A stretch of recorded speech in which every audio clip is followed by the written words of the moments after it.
share some very personal stories.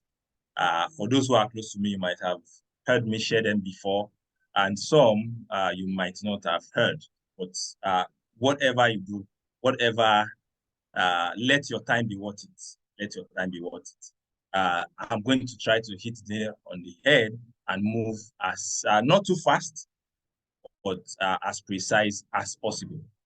So when I was given this assignment, one of the things that I was thinking about was what title will I give this discussion? And simply, what came to mind was things I wish I'd known before I became an intern. And I saw a book that inspired this, and the book is somewhere right behind me here. Without wasting our time, I'm going to move straight to share my screen so that we can follow.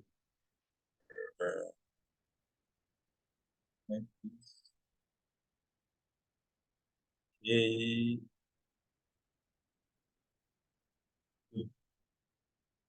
Hope you can see my screen now. Not yet.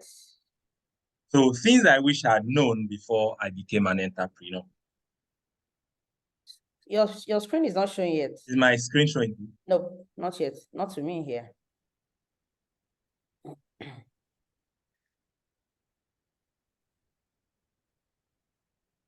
It's showing now gradually. It will soon show. Now, is it showing now? Almost. It says that you have started sharing. Oh, it's loading. Something like that. It says you have started sharing, but we have not seen it. I can see a message here. Your screen share is loading. Aha, so maybe yes. Okay, all right. Things I wish I had known before I became an entrepreneur. I saw a statistics recently, though it's a little bit familiar, but I want to bring it closer to us as I move in this discussion. And it says, is according to the US Bureau of Labor Statistics, updated December 2022. And it simply says that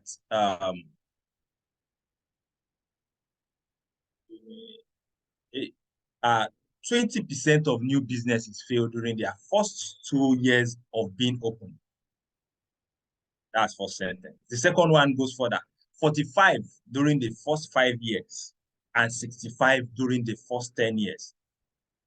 And the shocking thing is only 25% of new businesses make it to 15 years. And the question now is, are these things intimidating? Obviously, yes. Of course, they are intimidating. They are also, for me, I see them as a challenge. And if you look at your entrepreneurial journey as a person, you would want to agree with me. I was doing accounting just before I came up and realized that I've been in a particular business for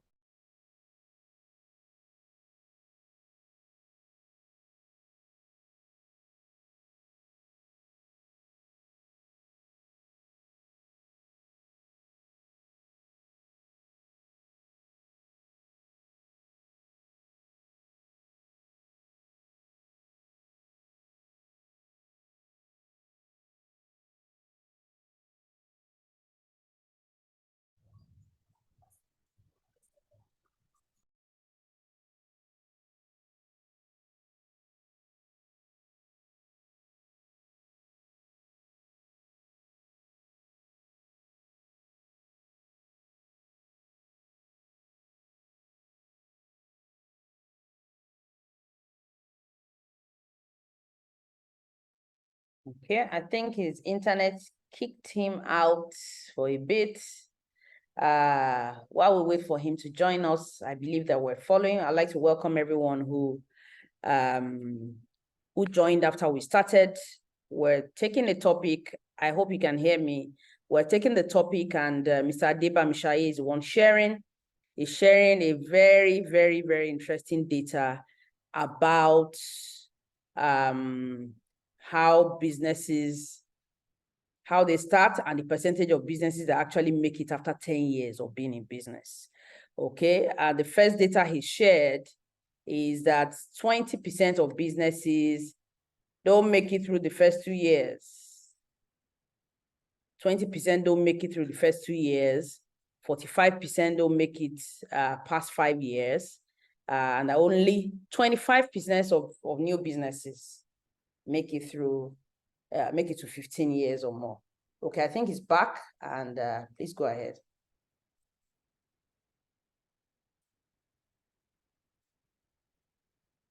Let me ask him to unmute. Yes, please go ahead. Hello? Yes, please. Okay, sorry. I guess the internet played the first one on me there. Yeah. So I was saying, I was reading a particular statistics from the United States Bureau of Labor Statistics that 20% of new businesses failed during the first 2 years of being, while 45% during the first 5 years, and 65% during the first 10 years. And the statements goes further saying only 25% of new businesses make it to 15 years or more.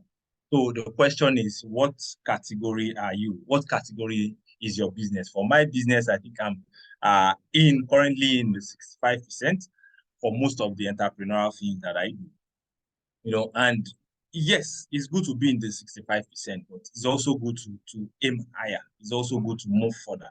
And this moves me to the next segment or the next slide, which is, why did you become an entrepreneur? Why did you become an entrepreneur? For some of us, is the condition, is the circumstance we found ourselves. For some of us, is by choice. So like we say back in those days in the university, you find yourself in a particular course or studying a particular course in a particular university, one of the questions you ask is, did they give you this course or you chose it? And many people were given the course they were studying, while there were those who also, chose the course that they were studying. For me, I was lucky or fortunate to be among those who got the course they wanted to study. And it was interesting that a lot of people they needed extra motivation, they needed extra courage to push themselves forward to be able to get something tangible out of that course. I remember vividly that when 400 level then, rounding off, and I asked one of my classmates then that, what are your plans after school? And I was this, with the response I got from, I think, a lady. Then she said, as far as she was concerned at that point in time, she does not know what she was going to do after school with the course she had studied. Like, really? I asked somebody else, they told me that, okay, they were going to, go back to their first love. Somebody wanted to study law, they gave the person linguistics, and they studied linguistics without knowing exactly what they wanted to do with it. So for some of us, our entrepreneurial journey is like that. We chose, is either because of the present or prevailing circumstance, we embrace it. And, it's so funny that you see a lot of people after spending decades of productive years in paid employment, they retire only to come and begin their entrepreneurial journey. And at the end of the day, many of them, they fail woefully. They fail woefully because there are some lessons they never had learned before embracing that journey. So for some, it's because the energy, the zeal is no longer there. Now, I'm going to adopt a particular definition of the word entrepreneur as I move on. And you can see it in the next slide. It says an entrepreneur is someone who starts their own business. That is one. They are typically characterized by their willingness to take risks. You can take note of those words, bolding. You see, start their own businesses or start their own business, willingness, take risks. Also, they are innovative thinkers. Their innovative thinking and their drive to succeed. Entrepreneurs are often motivated by the desire to be their own boss. But I want to tell you that the desire to be your own boss alone is not enough to succeed as an entrepreneur. You also need all of those things that have been earlier highlighted before, talking about willingness to take risks, talking about being innovative in thinking, talking about having the drive to succeed, and the desire to create something new or to make a difference in the world. You know, if you look closely at the graphic, just the image just beside that definition, you have some keywords there. You have innovation, you have business, you have knowledge, you have team, you have leadership, you have risk tolerance, you have assertiveness. These are some of the qualities and core values that an entrepreneur must possess. These are some of the core values that an entrepreneur must possess. And to the next slide, look at some qualities, some characteristics that make good entrepreneurs, that make successful entrepreneurs. And one of them, like I mentioned earlier, is being innovative. I like the word street smart. You know, one of my friends will say street sense. If you are doing business, you must possess street sense, not just book sense. Yes, a lot of people, there are people there out there who tell you theory, they will tell you theoretical things since they have read in the books. But see, theory and practical are different. Theories and practical are different. You know, there is a difference between practicing what you know and even learning from what you practice. You know, there's a huge difference between the two. You have entrepreneurs take initiative. They are open-minded. They are ambitious. They are knowledgeable. They are intuitive. I like that word, intuitive. You know, there are a lot of times that you need to act swiftly. You don't, things may not just make sense, but you just take a particular decision as an entrepreneur. Yes, that is part of risk taking. An entrepreneur must be hungry, must have good management skills, managing resources, managing human beings, managing finance. These are things that you must possess as an entrepreneur. Yes, these are many of the things that we read in books, but there are also a lot of things you will not find in books. There are a lot of things, especially in this Nigerian settings, there are a lot of things that you would have to learn yourself. There are a lot of things that you will learn as you go. Like I tell people that when you see a job description, when you see a job vacancy, there's when you apply for that job and you eventually get that job, there is a huge difference between that job description and that job experience. What I'm saying in essence is once you are adopted or you become a part of any organization, take it or leave it, what you get to experience in that job is different from what you had in the job description. And that is just the fact. Yes, maybe they just, like they say, some people bobo. Yes, maybe they boboed you to just, apply for that particular thing. But in reality, because the truth is some things will just begin to unfold as soon as you enter that space. And some are not as if the employer was being wicked or was being dubious. No, there are a lot of things. That's why in business, there's a lot of emphasis on innovation. If you check out today, the world of IT is fast growing. You know, you are seeing banks who cannot keep up with that pace and they are losing customers. They are losing customers. You know, they are banks who used to champion back in those years, but now they are lagging behind because they have not been able to embrace innovation. They have not been able to embrace IT into their space, and it's affecting their productivity. And that is the way it is, whether you like it or not. In whatever business you do, in whatever field you are, be it in the product, be it in the service, be it in the sales, as an entrepreneur, you have to be innovative. You have to be innovative. And there are a lot of things you'll be learning on the job on a daily basis. And as you are learning these things, it's very important that you do what? You note them so that you document them and they become part of and parcel of the process. You know, as an entrepreneur, I've learned quite a number of things, and I'm going to situate it to a particular story that I got to listen to or to hear about very recently, not too long ago. I think it was earlier this year. You know, and while I was preparing for this presentation, it dawned on me to share it for some of us who might just be hearing it for the very first time. And it's simply about a particular species of bamboo that is called the Chinese bamboo. There is this story of the Chinese bamboo that once you plant it, for the first 4 to 5 years, you don't see anything. You don't see anything. And you must not give up. You must water it every day. You must fertilize it every day. You will do that every day and you will not see anything. It's as if you are wasting your effort. It's as if you are fetching water into a basket, or somebody who there was a video I saw recently of somebody who was fetching water into a well. It's as if you are fetching water into a basket.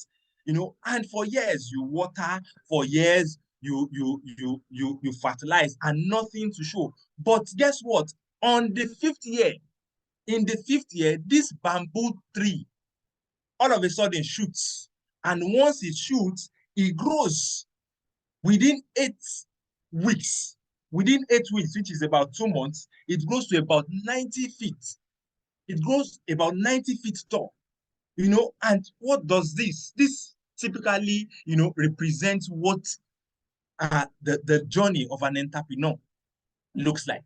You put in your effort on a daily basis. It's like nothing is showing. You go, you show up in your workspace every day. Sometimes customers don't come. Sometimes people come, they downprice you. Sometimes, you are paying from your personal pocket. You are even borrowing money, to foot some bills, pay NEPA bill, pay security bills, pay all sorts of bills. And you are like, why am I in this place? Who sent me message? And sometimes regret might want to start setting in. But look at this. This is a story. Since I came across this story, I've gone about researching, I've gone about reading about it. I'm like, come, for the person who came about this particular species, the person must have learned a very great lesson.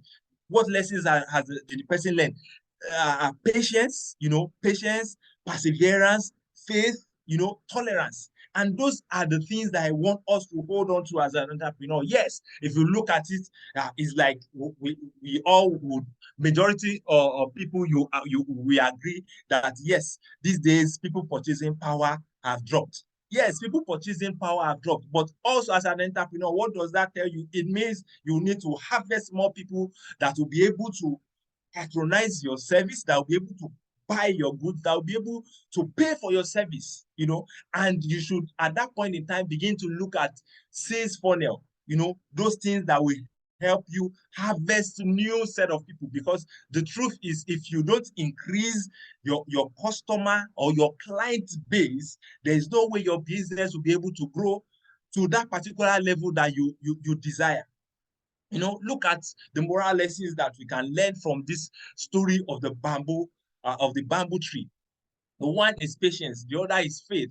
We also have perseverance and growth and development. Whether you like it or not, you can't grow your business beyond your level of knowledge. You can't grow your business beyond your level of knowledge. It's either your business grows to that level where your knowledge stocks that business and it crashes, or you grow to a height that your business will chase after. If you look at entrepreneurs who are doing great today, they are moving. They are moving, talking about either they are learning, they are reading, doing researches, coming up with innovative ideas, forming team, and people who can think, there's what they call think tank. Many of these people that you see today that are doing well, they have think tanks. And that is a place of water. When you continue to water that bamboo tree, in other words, when you continue to water your business, when you continue to fertilize it, when you surround your people with like minds, when you surround yourself with people of like minds, people who would encourage you, people who see good in that idea, people who would contribute, people who would make you see better, who would make you go back home, think critically on how you can make good of that particular idea, on how you can convert that idea into practical. I was thinking recently, and I looked back at when, before I understood the act of buying, selling, and making little profits. Then I was much younger. I was still in primary school back then. Then I had this distant cousin, who had some idea of where I could get kuli kuli. Those round circle kuli kuli then.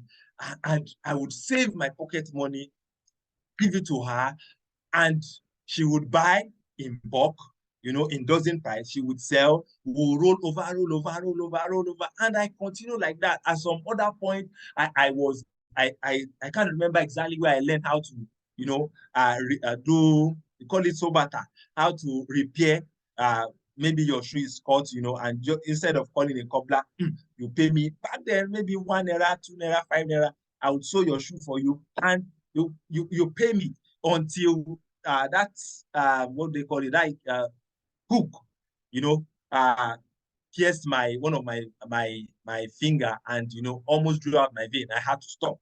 You know, those are some of the lessons that I will share today, and people will laugh. People will say, really? You know, but the truth is, as an entrepreneur, everybody has their story.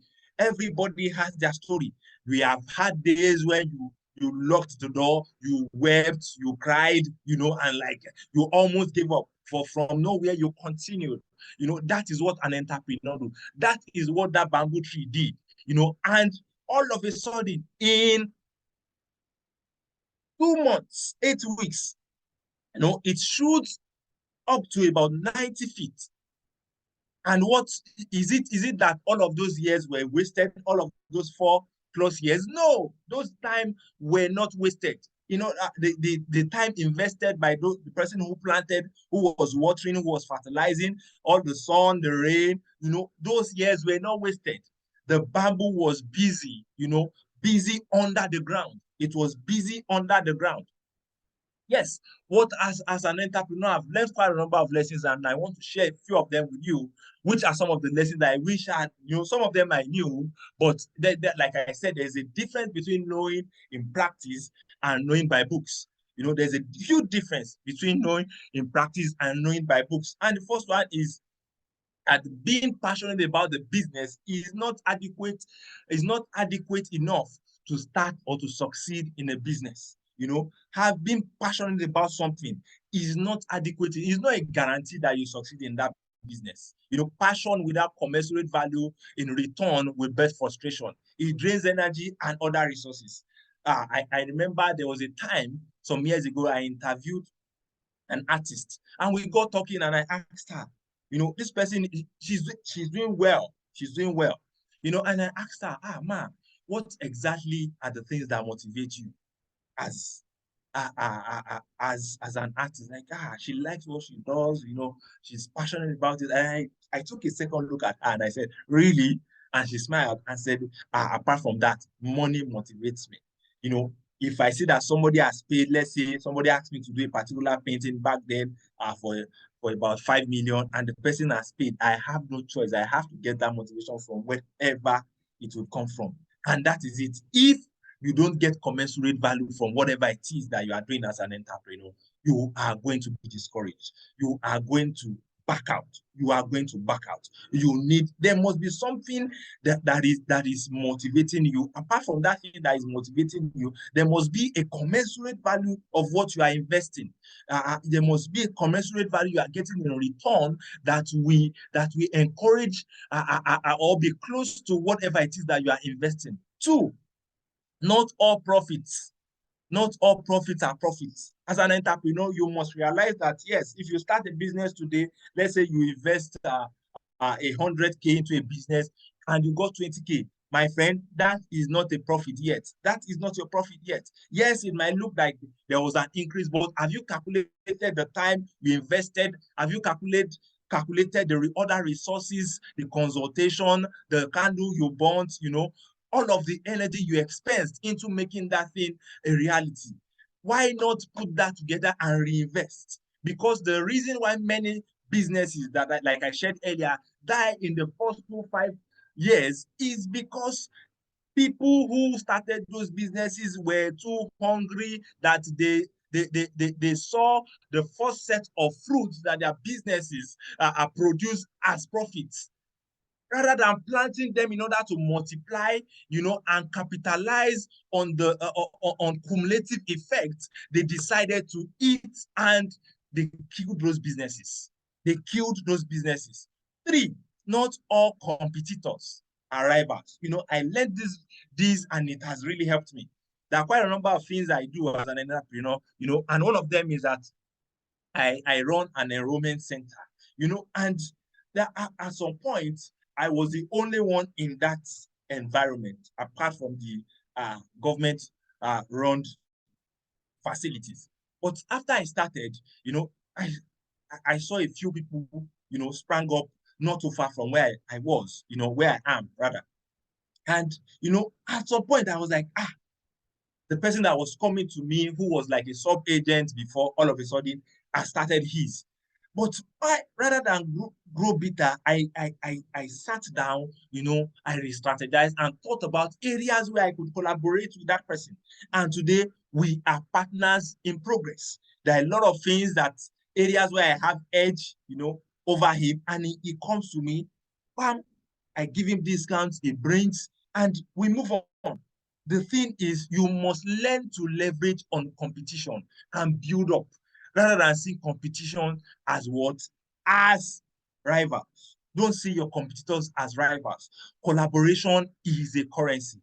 Collaboration is a currency. Also, as an entrepreneur, you must build your integrity.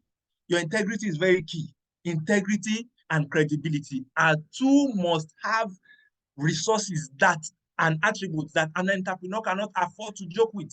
You must have these things. People must be able to say, yes, if you go to that place, they will give you this. People will recommend and refer people to you once they believe and can see results of excellence from you. Whatever it is that you are doing, see if it is shoe that you are polishing, if it is shoe you are selling, whatever it is that you are doing, let excellence, let people be able to vouch for you, because once people are recommending to you, they are also putting their names on the line. They are putting their names on the line. And see, it's too small a word to joke with many of the things that we do as an entrepreneur, because you can never tell. They will say, there is a saying in Yoruba that you can go and meet your neighbor. If you throw a stone in the market, or you throw a stone at night, it can go and hit your neighbor. It can even go and go and hit one of your family members, God forbid.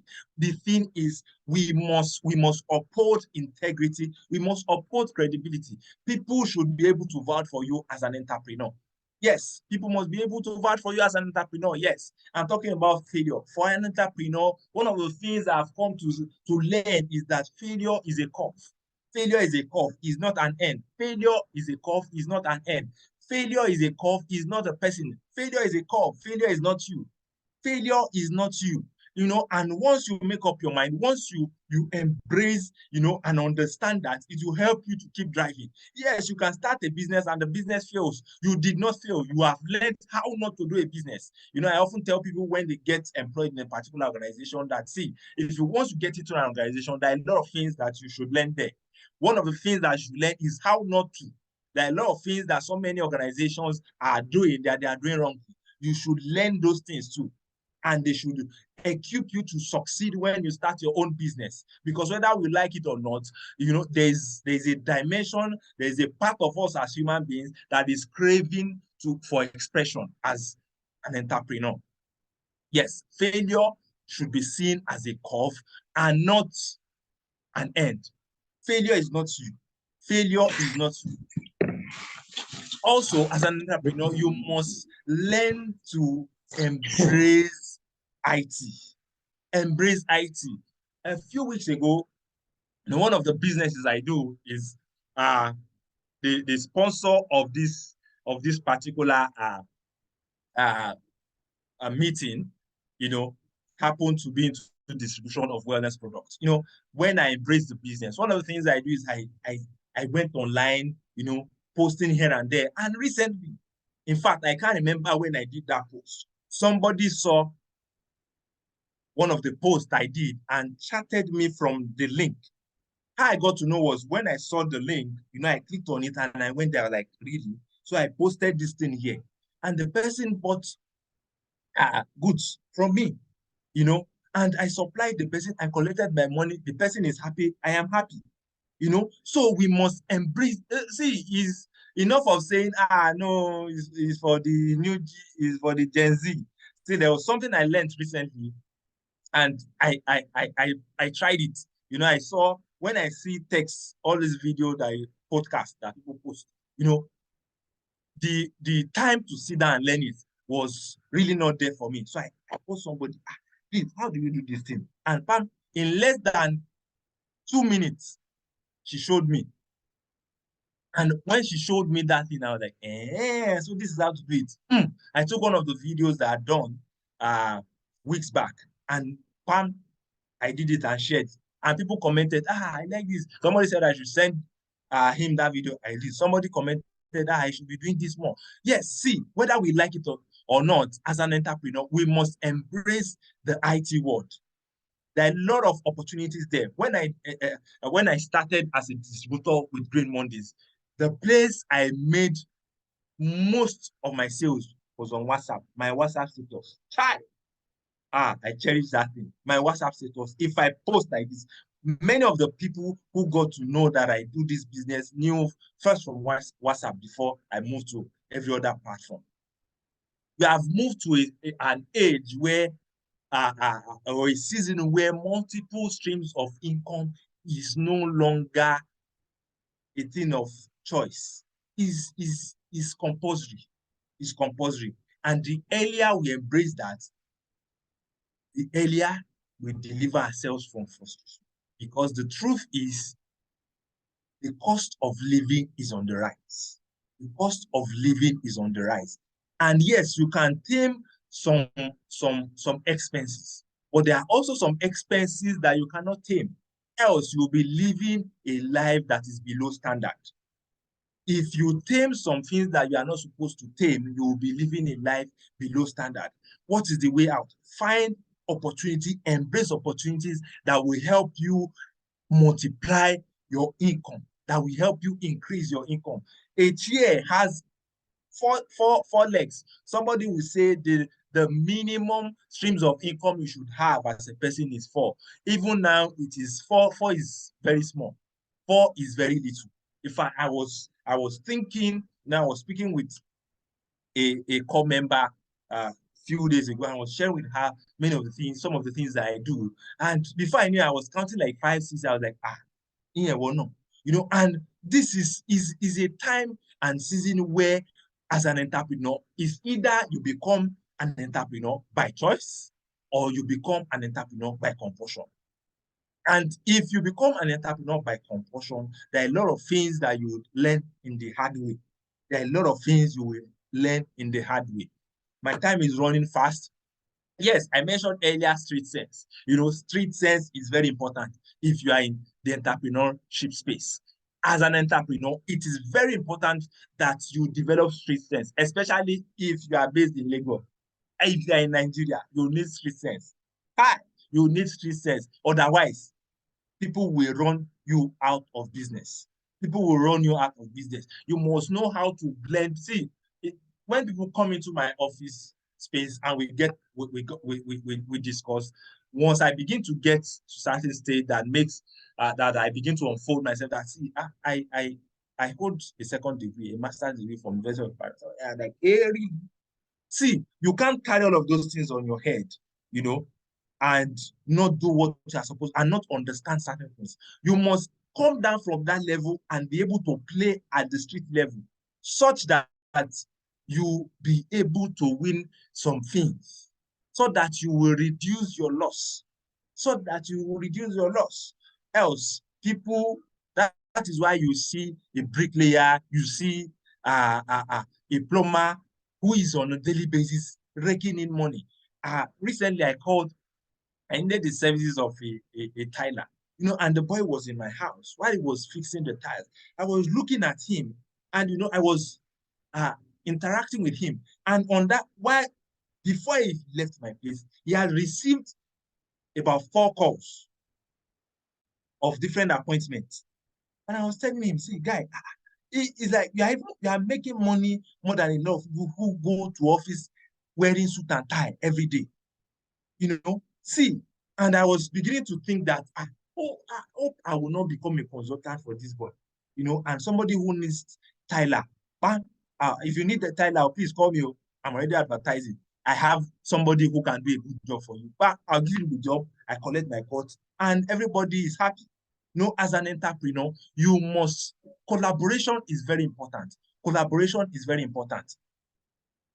I already mentioned the other time, don't dip your hands into your profit. Don't be in haste to eat your profit. if you want to build a plantation, you must develop the capacity, and the mindset to multiply fruit. Multiply fruit. See fruit as seeds that have the capacity to become plantation. See fruit as things that have capacity, as seeds that have capacity to become plantation. Know that you are in business to meet needs. You are in business to meet needs as an entrepreneur, and those needs you must meet. Yes, as I begin to, draw a close on this discussion, look at these key lessons from the bamboo tree story that I shared the other time. You take a little seed, plant it, water it, and fertilize it for a whole year, and nothing happens. The second year, you keep watering it, you keep fertilizing it, and nothing still happens. The third year, you keep what will make you do that? It's simply perseverance, it's simply faith, it's simply belief. You go on to the fourth year. This thing is frustrating. People begin to go, Oje Krombe, kò sérè ń bẹ o, kò sọ́nà ń bẹ o, kò sí kádàrá òyàn o, like they say in Yoruba, your destiny has not embraced this, so you better, move back. The fifth year, and you continue to fertilize that seed, and then something happens during that fifth. Maybe it was even towards the end of the fifth year. The bamboo tree sprouts and grows 90 feet in 6.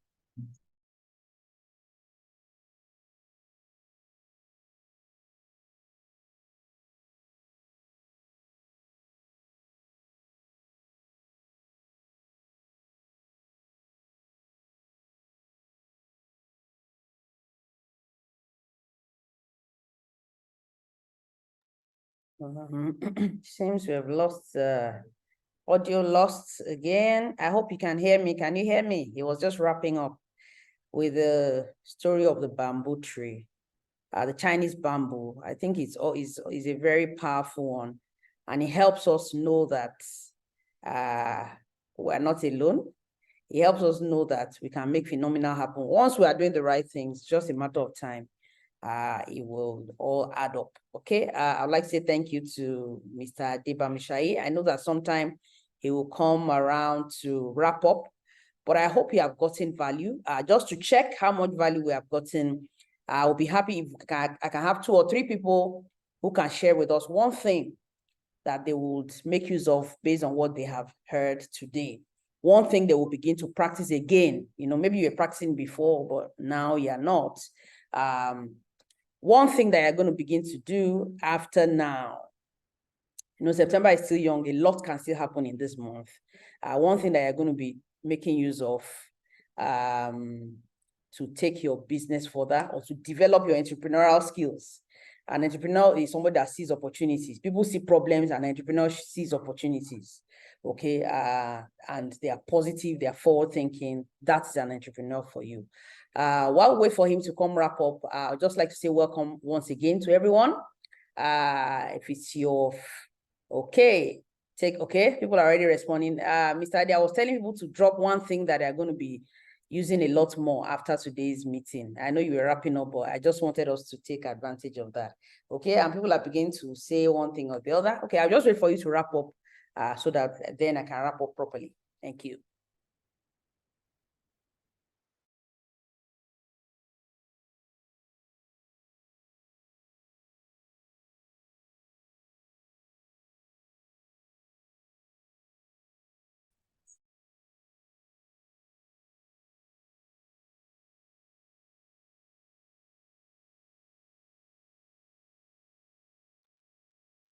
Can you hear me? Hello? Yes, please. Can hear you. Okay, so as I close, let me close with this. I saw this post by one of Nigeria's brightest entrepreneurs, Tony Elume, and says the business world is a tough place. Is a tough place. We all make mistakes in business. I have made some mistakes on my own journey, but you must always self-examine, learn from your mistakes, and commit to improvement. As an entrepreneur, whether you like it or not, you must improve yourself. You must not, because of one mistake, give up. You must not, because of one mistake, throw in the towel. You must not, because of one mistake, see yourself as a failure. You must do what? Self-examine always. Even before you make that mistake,